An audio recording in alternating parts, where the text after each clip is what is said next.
there were several possibilities proposed at the time. Some people had proposed rotating mirror scanners, and I proposed a scanner using two Bulova torsional deflectors. That's devices like this device here. And if you use two of those deflectors and choose the proper frequencies, you can create a scan pattern which would look something like this.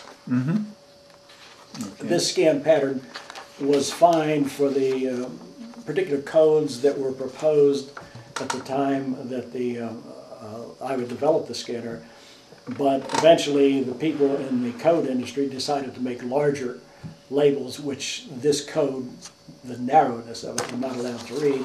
So we modified the scan pattern to look like this. Okay. And this was the scan pattern that was eventually used in the IBM 3666 scanner. That was one that was announced. That's right. That's the one that was announced and the one that was delivered. And it was also used in the later version, the IBM 3667 scanner. Okay. Those scanners were very effective in the market, did well. Eventually,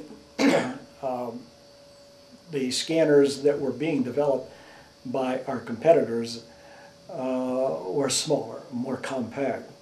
And the torsional deflector device required a rather large beam path because these deflectors scanned over relatively small angles, so you had to have a beam path of approximately 3 feet or in that neighborhood in order to get the scan pattern to the size you wanted.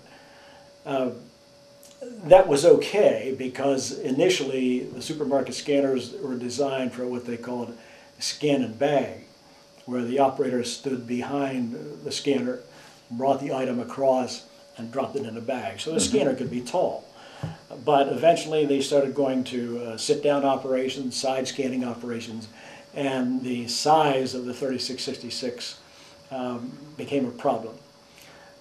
We solved that partially by going to the 3667, which used the same torsional deflectors and the same scan pattern, but the optical path was folded to reduce the height of the box.